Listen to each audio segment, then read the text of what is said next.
I just wanna drop the cushion and dance and it's going through my head.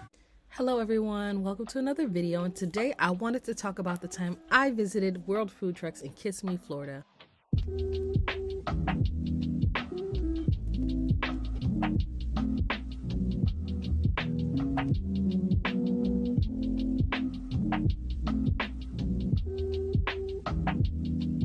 This was back in March, and I wish I had gone on a weekend because I feel like there would have been a lot more options, but I did enjoy my time there. So we did try some Dominican food, some sushi, and whatever else we could have found.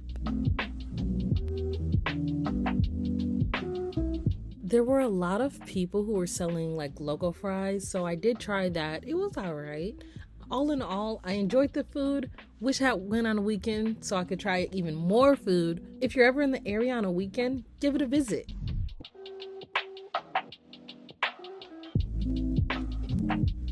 That's it for today. See you later.